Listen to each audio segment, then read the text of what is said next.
Dito ko ngayon guys sa may tinaniman namin ng gabi. Tiningnan ko dito. Kaya minsan guys may nanguha lang dito ng mga dahon nila.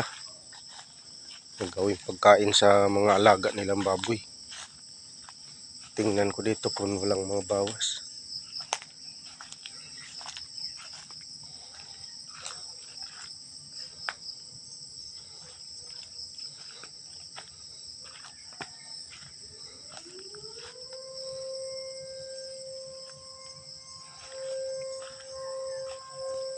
Hindi naman nabawasan guys.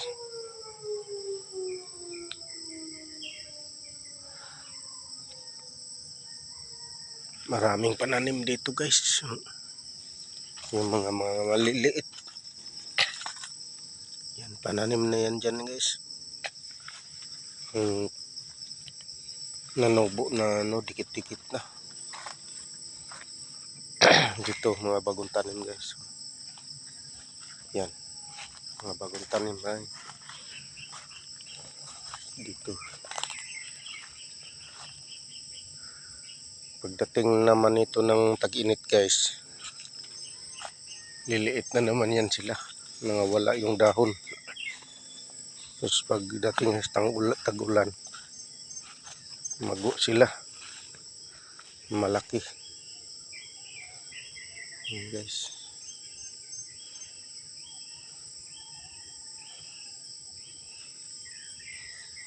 Yan tanim namin dito guys. Ito lang mga libangan namin dito sa bukid guys. Tanim ng saging. Ito mga tanim ko to. Hindi pa to nakapamunga dito guys. Yung banda doon. Yun doon sa unahan. Mga tanim ko rin yan. Wala pa. Nakapaniba na ko doon. Sa mga tanim ko yun doon guys. Sa unahan. Puntahan natin guys. Hindi masyado makita dito sa kamera.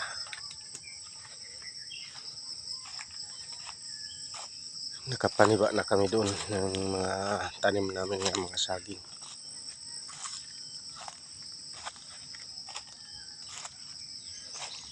Bawat saan yung malinisan namin guys, taniman namin para di masayang yung paglinis namin. Masayang yung oras paglinis.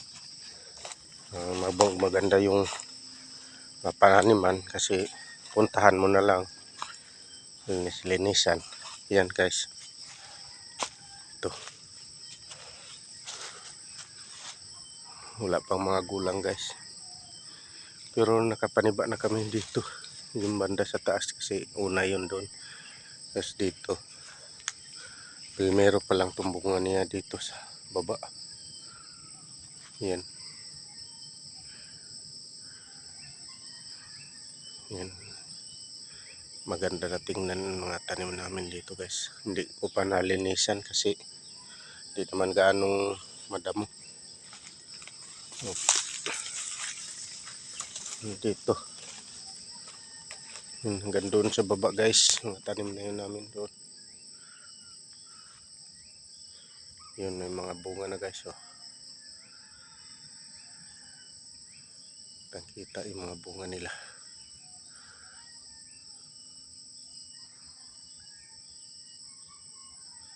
Yan o.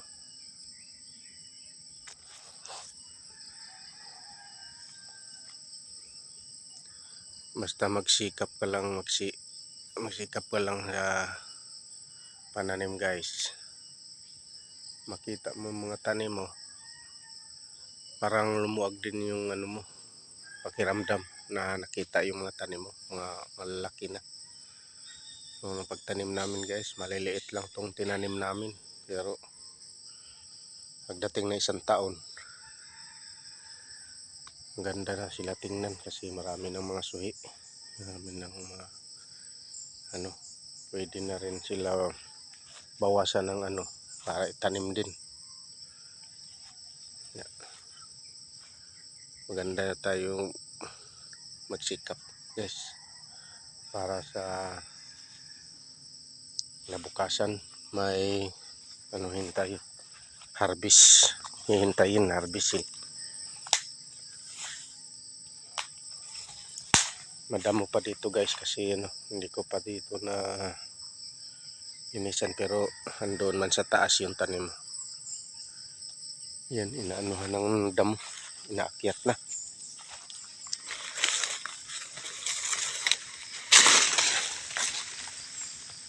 Aakyat na siya ng damo guys. Dito dumaan sa mga kamuting kahoy guys. Yung damo, maakyat sa taas.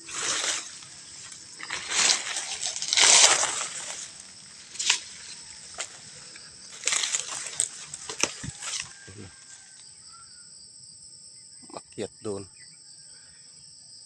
Tinanggalan ko na guys.